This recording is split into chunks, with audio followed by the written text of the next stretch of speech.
கர்த்தரும் அருமை இரட்சகருமாகிய இயேசு கிறிஸ்துவின் உயிர்த்தெழுந்த நாமத்தினாலே உங்கள் ஒவ்வொருவரையும் புதிய எருசலேம் எழுப்புதல் தேவாலயத்தின் மூலமாய் உங்களை சந்திப்பதில் நாங்கள் மிகுந்த மகிழ்ச்சி கொள்கிறோம்.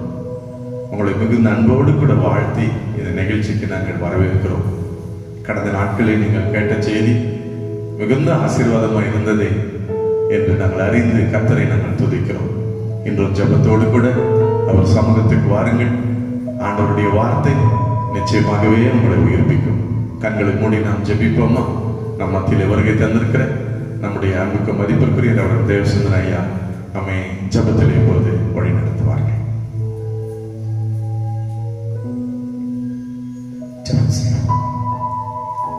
பரலோகத்தின் பிதாவே, நன்றியோடு துதிக்கிறோம் சுவாமி, சோதரிக்கிறோம். நீ பசுத்தர் பசுத்தர் மகா பசுத்தரை அதை நினைத்து உனக்கு நன்றி. என்னை தொழுது கொள்கிறவர்கள் அவையோடு உண்மையோடும் தொழுது கொள்ள சொல்கிறாங்க. அப்பாவை நோக்கி பார்க்கிறோம். இல்லங்கள்ல அப்பா எந்தெந்த இடங்கள்ல இந்த செய்திகளை கேட்கிறார்களோ, இந்த பாடல்களை கேட்கிறார்களோ, கர்த்தர் அவளை நிறைவாய் நீர் ஆசீர்வதிக்க வேண்டும் என்று சொல்கிறோம். 1, 30, 60, 100 பலன் கொடுக்க, 1000 பலன் கொடுக்க கர்த்தர் நீர் உதவி செய்ய வேண்டும் என்று சொல்கிறோம். பாடக்கூடிய பாடல்களை கர்த்தர் ஆசீர்வதிக்கிறார்கள். கேட்கக்கூடிய தேவ செய்தியை கர்த்தர் எங்களுக்கு ஆசீர்வதித்து தர வேண்டும் என்று வைக்கிறோம். இந்த தேவ செய்தியானது துக்கத்தோடு இருக்கிறவர்களுக்கு, கண்ணீரோடு இருக்கிறவர்களுக்கு, கவலையோடு இருக்கிறவர்களுடைய கவலைகளை நீக்கத்தக்கதாக, கண்ணீரை தொடக்கத்தக்கதாக கர்த்தர் நீர் ஆசீர்வதித்து தர வேண்டும் என்று வைக்கிறோம். அப்பா, விசேஷமாக டாக்டர் நெல்சன் அண்ணனை எடுத்து வல்லமையாய் நீர் பயன்படுத்த வேண்டும் என்று வைக்கிறோம். இதோ இஸ்ரவேலை ஆசீர்வதிப்பது கர்த்தருக்கு பிரியம் என்று சொல்லி எந்தெந்த இடங்களில் இருக்கிறார்களோ அப்பா, வீடுகளில் அப்பா இஸ்ரவேலராகி அவர்களை வந்து நீர் ஆசீர்வதிக்க வேண்டும் என்று வைக்கிறோம். இந்த தேவ செய்தியானது உலகமெங்கும் கடந்து செல்ல வேண்டும் என்று வைக்கிறோம். 7 லட்சம் கிராமங்களுக்கு இந்திய தேசத்தில் கடந்து செல்ல வேண்டும் என்று வைக்கிறோம். அப்பா, உமது வார்த்தை வெறுமையாக வராதபடிக்கு அற்புதத்தை செய்ய வேண்டும் என்று வைக்கிறேன் சபா. விசேஷமாக கொரோனா நோயினால் பாதிக்கப்பட்டிருக்க மக்களுக்கு இந்த தேவ செய்தியானது ஒரு விடுதலையின் செய்தியாக இருக்க வேண்டும் என்று வைக்கிறோம்.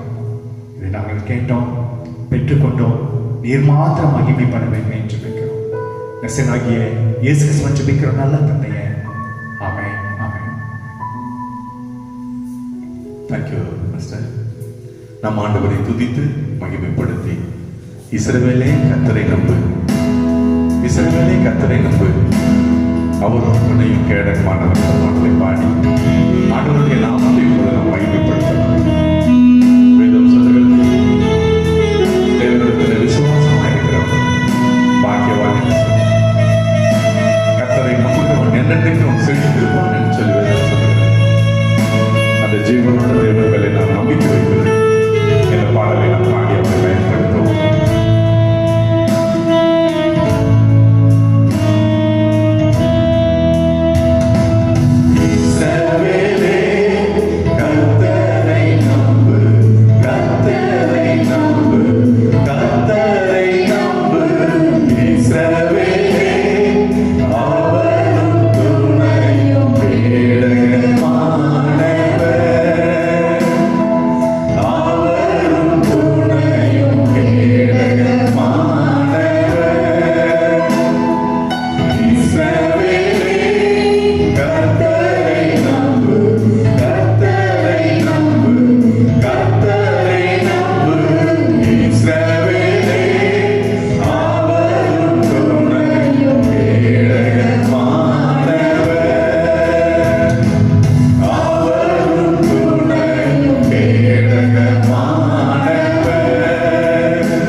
புழுதியிலிருந்து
பிரியமானவர்களே, அவரை நம்புகிற ஒவ்வொருவருக்கும் அவர்தான் துணை, அவர்தான் நமக்கு கேடல், அவரே நமக்கு தஞ்சம், அவரே நமக்கு கோட்டையாயிருந்து நம்மை ஆசீர்வதிக்கிற தேவனாய் அவர் இருக்கிறார். அவரை நம்புகிற ஒருவரையும் அவர் கைவிடுகிற தேவன் அல்ல. ஆகவே தான் அவரை நம்புகிற அனைவரும் பாக்கியவான்கள் என்று சொல்லி ஆண்டவருடைய வசனம் சொல்லுகிறது. அன்புக்குரியவர்களே, இயேசு கிறிஸ்து நம்முடைய பாவங்களுக்காக மரித்து 3ஆம் நாள் வெற்றி வேந்தராய் உயிரோடு கூட எழுந்தார். உயிர்த்தெழுந்த ஆண்டவர் அநேகருக்கு தன்னை தரிசனமாக காண்பித்து அவருடைய வார்த்தைகளின் வழியாய் அவர்களை வாழ வைத்தார். வாழ்க என்று சொல்லி வாழ்வழிக்கிற வார்த்தைகளை கொடுத்து மகதலேனா மரியாளை அவர் ஆசீர்வதித்தார் என்று தியானித்தோம். ஏன் அழுகிறாய் என்று சொல்லி அவருடைய கண்ணீரை அவர் துடைத்ததை தியானித்தோம். பயப்படாதிருங்கள் என்று சொல்லி சீஷர்களை அவர் தைரியப்படுத்தின அந்த வார்த்தைகளை தியானித்தோம். உங்களுக்கு சமாதானம் என்று சொல்லி தன்னுடைய சீடர்களை சமாதானப்படுத்தின அவருடைய உயிருள்ள வார்த்தைகளை தியானித்தோம். இப்படி உயிர்த்தெழுந்த ஆண்டவரை நாங்கள் கண்டோம், அவரை தரிசித்தோம் என்று சொல்லி மகதலேனா மரியாதை மற்ற ஸ்திரீகளும் வந்து சொல்ல கேட்டு சீஷர்கள் போய் அவரை கல்லறையிலே பார்த்து அவர் இங்கே இல்லை, அவர் உயிரோடு எழுந்தார் என்பதை அறிந்து மற்ற சீஷர்களுக்கும் கூட அதை ஓடி வந்து அறிவிக்கிறார்கள். சீடர்கள் சொல்கிறார்கள், கதவை பூட்டி நாங்கள் அறையில இருக்கும்போது இயேசு தாமே எங்கள் நடுவில் தோன்றி உங்களுக்கு சமாதானம் என்றார், உயிர்த்தெழுந்த ஆண்டவரை நாங்கள் கண்டோம் என்று சொல்லி அவர்கள் சொல்லுகிறார்கள். ஆனால் அந்த இடத்துல தோமா இல்லாதபடியினாலே தோமா சொல்லுகிறார், நான் அவரை கண்டால் ஒழிய விசுவாசிக்க மாட்டேன் என்று சொல்லி சொல்லுகிறார். அதற்காகத்தான் தோமாவுக்காகவே இயேசு ஆண்டவர் மறுபடியும் 8 நாளைக்கு பிறகு மறுபடியும் அவர் தன்னுடைய சீடர்களுக்கு வெளிப்படுகிறார். அதைத்தான் இன்றைக்கு உங்களுக்கு செய்தியாக உங்களோட ஜெபத்தோடு நான் பகிர்ந்து கொள்ள போகிறேன். வாசிக்க கேட்போமா? பரிசுத்த யோவான் எழுதின சுவிசேஷம் 20ஆம் அதிகாரம் 24ஆம் வசனத்திலிருந்து 29வது வசனங்கள் வரையிலும் வாசிக்க நாம் ஜெபத்தோடு கூட கேட்போம். இயேசு வந்திருந்த போது 12 ஒருவனாகிய திதிமு எனப்பட்ட தோமா என்பவன் அவர்களுடனே கூட இருக்கவில்லை. அவன் இருக்கவில்லை. மற்ற சீஷர்கள் கர்த்தரை கண்டோம் என்று அவனுடனே சொன்னார்கள். அதற்கு அவன் அவருடைய கைகளில் ஆணிகளினால் உண்டான காயத்தை நான் கண்டு அந்த காயத்திலே என்னுடைய விரலை இட்டு என் கையை அவருடைய விலாவிலே போட்டால் ஒழிய விசுவாசிக்க மாட்டேன் என்றான். மறுபடியும் 8 நாளைக்கு பின்பு அவருடைய சீஷர்கள் வீட்டிற்குள்ளே இருந்தார்கள். தோமாவும் அவர்களுடனே கூட இருந்தான். கதவுகள் பூட்டப்பட்டிருந்தது. அப்பொழுது இயேசு வந்து நடுவே நின்று உங்களுக்கு சமாதானம் என்றார். பின்பு அவர் தோமாவை நோக்கி நீ உன் விரலை இங்கே நீட்டி என் கைகளை பார். என்னுடைய கைகளை பார். என் கையை நீட்டி உன் கையை நீட்டி என் விலாவிலே போடு. அவிசுவாசியாயிராமல் விசுவாசியாயிரு என்றார். தோமா அவருக்கு பிரதியுத்தரமாக என் ஆண்டவரே என் தேவனே என்றார். அதற்கு இயேசு தோமாவே நீ என்னை கண்டதினாலே விசுவாசித்தாய். காணாதிருந்தும் விசுவாசிக்கிறவர்கள் பாக்கியவான்கள் என்றார். என் அன்பு சகோதர சகோதரிகளே, ஆண்டவருடைய சீஷர்கள் சொல்லுகிறார்கள், கர்த்தரை நாங்கள் கண்டோம், அவர் எங்கள் நடுவில் வந்தார், இயேசு உயிரோடு இருக்கிறார், அவர் உயிர்த்தெழுந்தார். தோமா நம்பவில்லை. ஆகவே மறுபடியும் 8 நாளைக்கு பிறகு இயேசு ஆண்டவர் அதே போல கதவு பூட்டப்பட்டிருக்கையில் சீஷர்கள் அவர்கள் பயந்து அவர்கள் அறைக்குள் இருக்கும்போது அவர்கள் நடுவிலே தோன்றி உங்களுக்கு சமாதானம் என்று சொல்லி தோமாவை அழைக்கிறார். இயேசு ஆண்டவருக்கு தெரியும் தோமா என்னை நம்பவில்லை, உயிர்த்தெழுதலை அவர் விசுவாசிக்கவில்லை என்பதை அறிந்து மறுபடியும் தோமாவை ஆண்டவர் தேடி வந்து தான் உயிரோடு இருக்கிறதை காண்பிக்கிறார். தோமாவே, உன்னுடைய விரலை நீட்டி என் கைகளை பார், உன்னுடைய கையை போட்டு என்னுடைய விழாவிலே நீ போட்டு பார். அவிசுவாசியாயிராமல் விசுவாசியாயிரு என்று தோமாவை பார்த்து சொன்னார். அப்பொழுதுதான் தோமா, ஐயோ என் ஆண்டவனே, என் தேவனே என்று அவர் பாதத்தில் விழுந்து அவரை தொழுது கொள்கிறார். ஆண்டவர் இயேசு சொன்னார், நீ கண்டதினாலே என்னை விசுவாசித்தார், காணாதிருந்து விசுவாசிக்கிறவர்கள் பாக்கியவான்கள் என்று ஆண்டவர் சொன்னார். அன்புக்குரியவர்களே, இன்னும் கூட நம்முடைய விசுவாச வாழ்க்கையில இன்றைக்கு நாம் எப்படி வாழ்ந்து கொண்டிருக்கிறோம்?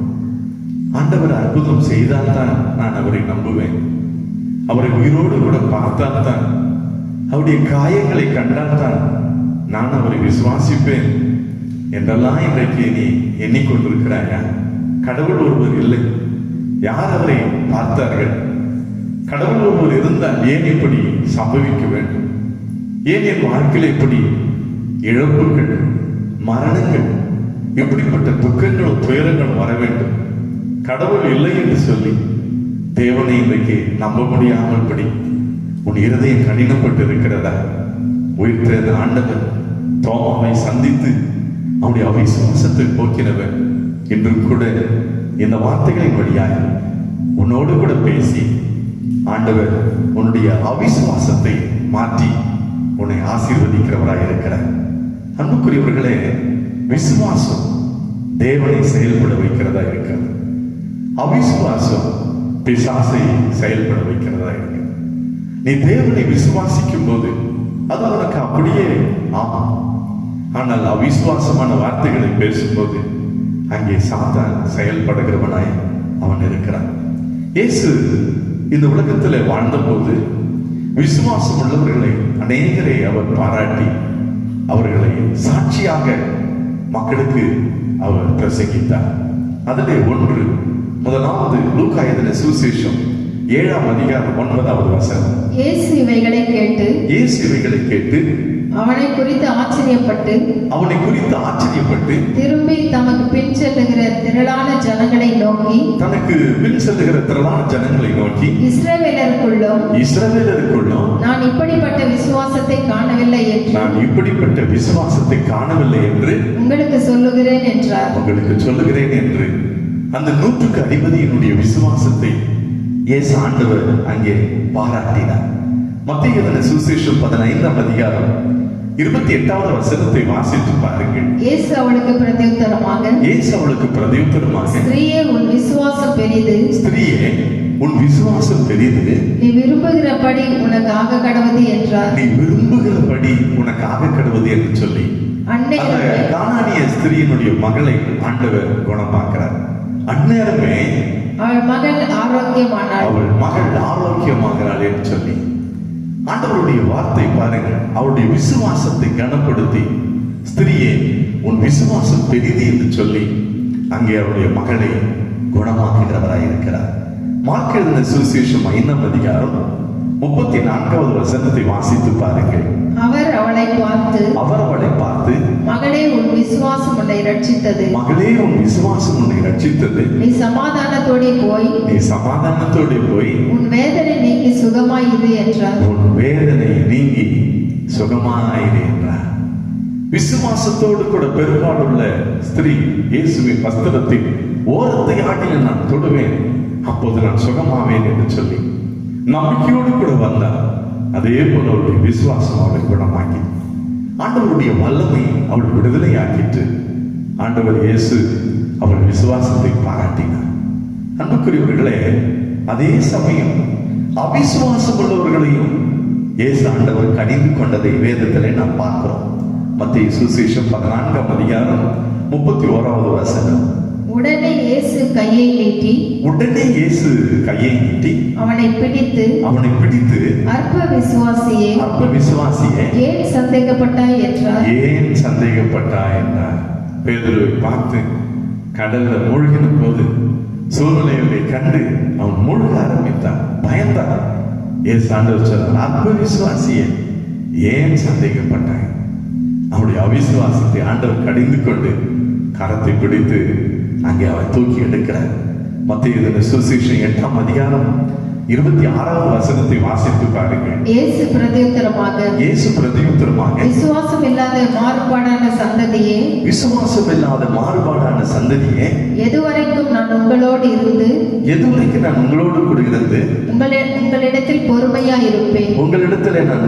இருப்பேன் என்று சொல்லி லூக்கா 9ஆம் அதிகாரம் 41வது வசனத்தை படி சொல்லுகிறது. விசுவாசம் இல்லாத மாறுபாடான சந்ததியே, பாருங்கள், அங்கே அவருடைய அவிசுவாசத்தை அவர் கடிந்து கொள்ளுகிறார். அப்படியே காற்றும் கடலும் கொந்தளிக்கிறது, சீஷர்கள் பயப்படுகிறார்கள். அப்பொழுதுதான் மத்தேயு 8:26 அவர் காற்றையும் கடலையும் அதட்டி அமைதல் படுத்தி, அற்ப விசுவாசிகளே ஏன் பயப்பட்டீர்கள் என்று சொல்லி தன்னுடைய சீடர்களை பார்த்து அவர் கடிந்து கொள்ளுகிறார். அன்புக்குரியவர்களே, விசுவாசம் உள்ளவர்களை ஆண்டவர் அங்கே பாராட்டுகிறார், அவிசுவாசம் உள்ளவர்களை ஆண்டவர் அங்கே கடிந்து கொள்ளுகிறார். விசுவாசம் தேவனை செயல்பட வைக்கிறதா இருக்கிறது, அவிசுவாசம் சாத்தானை செயல்பட வைக்கிறதா இருக்கிறது. மீண்டும் ஒரு முக்கியமான ஒரு வசனத்தை நாம் வாசிக்க கேட்போம். பரிசுத்த மார்க் எழுதின சுவிசேஷம் 16ஆம் அதிகாரம், மார்க் சுவிசேஷம் 16ஆம் அதிகாரம் 14ஆம் வசனம். அதன் பின்பு 11 போஜன பந்தியில் இருக்கையில் அவர்களுக்கு அவர் தரிசனமாகி உயிர்த்தெழுந்த தம்மை கண்டவர்களை அவர்கள் நம்பாமல் போனது நிமித்தம், பாருங்கள், அவருடைய உயிர்த்தெழுதலை நம்பாமல் போனது நிமித்தமாக அவர்களுடைய அவிசுவாசத்தை குறித்தும் இருதய கடினத்தை குறித்தும் அவர்களை கடிந்து கொண்டார். அவருடைய உயிர்த்தெழுதலை நம்பாதவர்களை, அவருடைய இருதய கடின தன்மையை குறித்து இயேசு அவர்களை கடிந்து கொண்டார். என்றும் கூட இயேசு உயிரோடு இருக்கிறார். அவர்தான் வானத்தையும் பூமியும் படைத்தவர். அவர்தான் உங்களையும் என்னையும் சிருஷ்டித்தவர். அவர்தான் உனக்காக எனக்காக சிலுவையில் பலியானவர். இயேசு கிறிஸ்துவனுடைய ரத்தம் தான் நம்முடைய சகல பாவங்களை நீக்கி நம்மை சுத்திகரிக்கும். நமக்காக மரித்த இயேசு மீண்டும் உயிரோடு கூட 3ஆம் நாள் வெற்றி வேந்தரா உயிரோடு எழுந்தார். என்று உயிரோடு இருக்கிறார் என்று சொன்னார். அநேகர் அதை நம்புவதில்லை. உலக பிரகாரமான எல்லா காரியத்தையும் நம்புவார்கள். இயற்கையை நம்புவார்கள், மனுஷனை நம்புவார்கள். லைட் போட்டா அதை கூட வணங்குவார்கள். பள்ளி கத்துனா அதுக்கு ஒரு கும்பிடு போடுவார்கள். எல்லாவற்றின் மேல நம்பிக்கையுள்ளவர்களாக இருப்பார்கள். ஆனால் வானத்தையும் பூமியும் படைத்த தன்னை உண்டாக்கின தேவனை அறிகிற ஒரு அறிவு இன்றைக்கு மனுஷனுக்கு இல்லை. அன்புக்குரியவர்களே, அவருடைய உயிர்த்தெழுதலை நம்பாத மக்கள், அவருடைய இருதய கடினத்தை குறித்து ஆண்டவர் அவர்களை கடிந்து கொள்ள தொடங்கினார். இந்த வார்த்தைகளை கேட்டுக்கொண்டிருக்கிற என் அன்பு சகோதரனே, சகோதரியே, நீ இயேசுவை நம்பு. எந்த சூழ்நிலையும் உனக்கு வாழ்வு கொடுக்கிற தெய்வம் இயேசு என்பதை நீ விசுவாசி. மரண படுக்கையில் இருக்கிற உன்னைக்குள்ள அவன் உயிரோடு கூட காப்பாற்றுவார் என்பதை நீ விசுவாசி. உன்னுடைய குடும்பத்தை எல்லா சூழ்நிலையிலும் இருந்து உன்னை தப்புவித்து, உன்னை கனப்படுத்தி, உன்னை ராஜாக்களோடும் பிரபுக்களோடும் உட்கார செய்வார் என்பதை நீ விசுவாசி. உன்னுடைய கடன் பிரச்சனையை மாற்றி உன்னுடைய பஞ்ச காலத்தில் உன்னை உயிரோடு கூட காக்கிற தேவன் இயேசு கிறிஸ்து என்பதை உன் முழு இதயத்தோடு கூட நீ விசுவாசி. அவரை விசுவாசிக்கிறவர் ஒருபோதும் கெட்டு போக மாட்டான் என்று சொல்லி என் தேவனுடைய வார்த்தை சொல்லுகிறது. அவரை விசுவாசிக்கிறவன் கெட்டு போகவே மாட்டான், அவன் நித்திய ஜீவனை அடைவான் என்று ஆண்டவருடைய வசனம் சொல்லுகிறது. அன்புக்குரியவர்களே, நாம் தேவனிடத்தில் எப்போதும் நாம் விசுவாசம் உள்ளவர்களாக இருக்க வேண்டும். நம்முடைய விசுவாசம் தான் நம்மை ரட்சிக்கும். நம்முடைய விசுவாசம் தான் நம்மை குணமாக்கும். நம்முடைய விசுவாசம் தான் நம்மை வாழ வைக்கும். ஆகவே தேவனிடத்திலே சேர்கிறவன் அவர் உண்டு என்றும் தம்மை தேடுகிறவர்களுக்கு அவர் பலன் அளிக்கிறவர் என்றும் அவன் விசுவாசிக்க வேண்டும் என்று சொல்லி ஆண்டவருடைய வசனம் சொல்லுகிறது. சாத்தானுடைய தந்திரம் என்ன தெரியுமா? எப்படி ஆகிலும் நம்மை விசுவாசத்தை விட்டு வழிவழிகி செய்துவிட வேண்டும். தேவனை நாம் மறுதலிக்க வேண்டும், அவரை விட்டு நாம் பின்வாங்கி விட வேண்டும் என்று சொல்லி பல விதங்களிலே இன்னைக்கு நமக்கு போராட்டத்தையும் உபத்திரவத்தையும் இழப்புகளையும் பயத்தையும் மரணத்தையும் கொடுத்து கொண்டே இருப்பான். ஆனால் நாம யோபு பக்தனை போல அவர் என்னை கொன்று கொண்டாலும் அவர் மேல் நான் நம்பிக்கையா இருப்பேன் என்று சொல்லி சொன்னாரு. அதே போல நம்ம விசுவாசத்துல மரண பரியந்தம் நம்ம உண்மையா இருக்கும் போது தேவன் வாக்கு பண்ணி அந்த ஜீவ கிரீடத்தை ஆண்டவர் நமக்கு கொடுத்து நம்மை அவர் ஆசீர்வதிக்கிற தேவனாய் அவர் இருக்கிறார். இன்றைக்கு சூழ்நிலைகளை கண்டு கலங்குகிறோம், உபத்திரவங்களை கண்டு நாம் சோர்ந்து போகிறோம். ஜபம் கூட நம்மால செய்ய முடிவதில்லை, வேதம் கூட நம்மால் வாசிப்பதில்லை. அத்தனை மகா பெரிய துக்கத்தினாலே இழப்புல கண்ணீரில இன்றைக்கு நாம் தவித்துக் கொண்டிருக்கிறோம். ஒரு நாள் ஆண்டவர் இயேசு பேதுருவை பார்த்து சொன்னார். லூக்கா சுவிசேஷம் 22ஆம் அதிகாரம் 31, 32 ஆகிய 2 வசனங்களை நாம் வாசி கேட்டோம். பின்னும் கர்த்தர் சீமோனே சீமோனே சீமோனே சீமோனே இதோ கோதுமையை சுளகினால் புடைக்கிறது போல சாத்தான் உங்களை புடைக்கிறதற்கு உத்தரவு கேட்டுக்கொண்டான். நானோ உன் விசுவாசம் ஒழிந்து போகாதபடிக்கு உனக்காக வேண்டிக் கொண்டேன் என்று இயேசுவான் சொன்னார். விசுவாசத்துல இன்றைக்கு தளர்ந்து போயிருக்கிறீர்களா? உனக்காக இயேசு பிதாவினிடத்துல அவர் ஜெபம் பண்ணுகிறார். ஏனென்றால் அவர்தான் உன் விசுவாசத்தை துவக்கினார். அவர்தான் உன்னுடைய விசுவாசத்தை முடிக்கும் வல்லமையுள்ள தேவனாய் அவர் இருக்கிறார். விசுவாசத்துல சோர்ந்து போய் தளர்ந்து போயிருக்கிற உன்னை அவர் தூக்கி எடுக்கும்படி உயிர்த்தெழுந்த ஆண்டவர் உன்னை தேடி வருகிறார். அவர் உயிரோடு எழுந்தார், கர்த்தரை கண்டோம் என்று சொன்ன போது தோமா அவரை நம்பவில்லையே. ஆகவே தோமாவுக்காக மறுபடியும் 8 நாளைக்கு பிறகு அதே அறைக்கல்ல பூட்டப்பட்டிருக்கிற அந்த அறைக்குள் இயேசு பிரவேசித்தார். தோமாவே, உன் விரலை நீட்டி என் கைகளை பார் என்று சொன்னார். உன் கையை போட்டு என் விழாவிலை சோதித்துப்பார். அவிசுவாசியாயிராமல் விசுவாசியாயிரு என்று அவர் கடிந்து கொண்டார். உயிர்த்த ஆண்டவருடைய காயங்கள் நம்முடைய அவிசுவாசத்தை இன்றைக்கு போக்குகிறதா இருக்கிறது. உயிர்த்த ஆண்டவருடைய பிரசன்னம் நம்ம சோர்வில் இருந்து நம்மை தூக்கி இருக்கிறதா இருக்கிறது. எந்த நிலைமையில் இருந்தாலும் நம்மை தைரியப்படுத்தி வாழ வைக்கக்கூடிய ஆண்டவருடைய உயிர்த்தெழுந்த வார்த்தைகள் நம்முடைய விசுவாசத்தை தட்டி எழுப்பக்கூடியதா இருக்கிறது. உனக்காக நான் வேண்டிக் கொண்டேன் என்ற வார்த்தை நம்முடைய இருதயங்களை உற்சாகப்படுத்துகிறது அல்லவா? விசுவாசம் ஒழிந்து போய்விடாதபடி அவர் நமக்காக வேண்டிக் கொள்ளுகிற தேவனாய் அவர் இருக்கிறார். கடைசி அவர் வருகையிலே வரும்போது இந்த பூமியிலே அவர் எதை பார்ப்பார் தெரியுமா? பரிசுத்த லூக்கா எழுதின சுவிசேஷம் 18ஆம் அதிகாரம் 8வது வசனம். சீக்கிரத்திலே அவர்களுக்கு நியாயம் செய்வார் என்று உங்களுக்கு சொல்லுகிறேன். ஆகிலும் மனுஷகுமாரன் வரும்போது பூமியிலே விசுவாசத்தை காண்பாரோ என்றார். கடைசி எக்கால சத்தம் தொடிக்கும் போது பிரதான தூதர்களோடு ஆரவார சத்தத்தோடு தேவ எக்காலத்தோடு அவர் வானத்திலிருந்து இறங்கி வரும்போது அவர் எதை பார்ப்பார் தெரியுமா? விசுவாசம். உனக்குள்ள அவர் துவக்கி வைத்த அந்த விசுவாசம் எப்படி இருக்கிறது? இந்த விசுவாசத்துல இன்னைக்கு எப்படி நீ ஓடிக்கொண்டிருக்கிறாய்? வேதம் வாசிக்கிறாயா? ஜெபிக்கிறாயா? ஆலயத்துக்கு தவறாமல் போய் ஆண்டவருக்கு ஆராதனை செய்கிறாயா? உன்னுடைய சம்பாத்தியத்தில் எல்லாம் தேவனை நீ கனப்படுத்துகிறாயா? தேவனுக்கு பிரியமான ஒரு வாழ்க்கையை நீ வாழுகிறாயா? அல்லது விசுவாசத்தை விட்டு வழிவழியே இன்னைக்கு போய் கொண்டிருக்கிறாயா? அப்போஸ்தலனாகிய பவுல் கலாத்திய சபையை பார்த்து கண்டித்துக் கொண்ட நன்றாக தாண்டி ஓடினீர்கள், நன்றாகத்தானே ஓடினீர்கள்.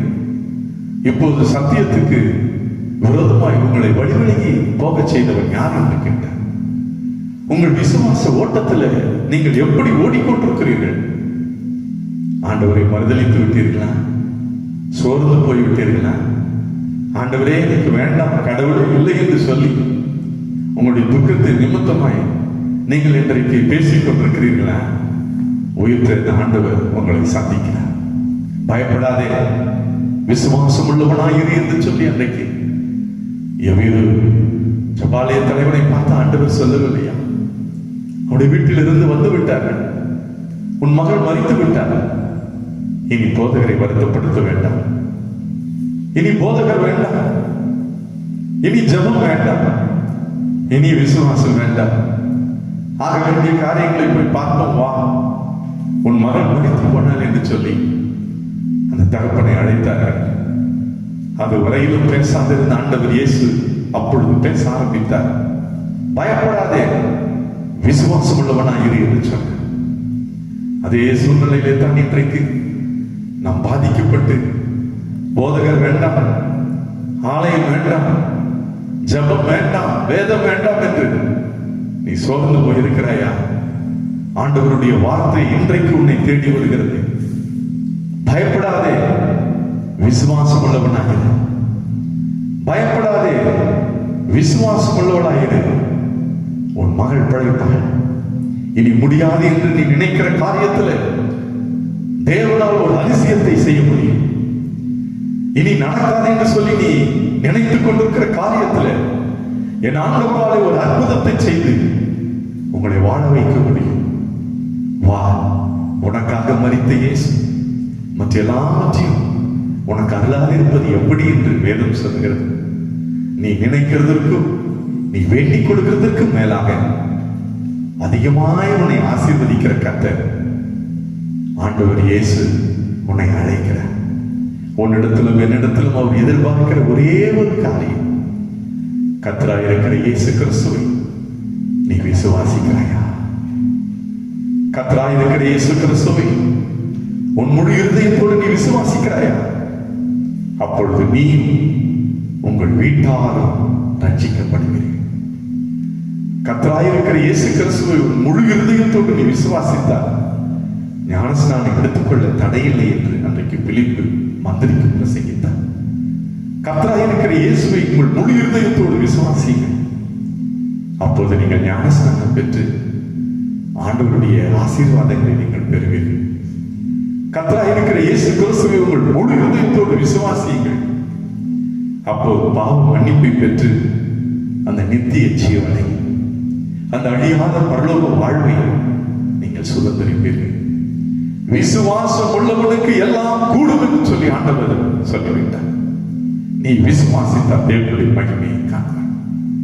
ஆண்டவருடைய வார்த்தைகளுக்காக நன்றி சொல்லி கண்களை மூடி நாம் ஜெபிப்போமா? நல்ல தகப்பனே, இந்த நல்ல ஆசீர்வாதமான நல்ல நேரத்துக்காக நன்றி அப்பா.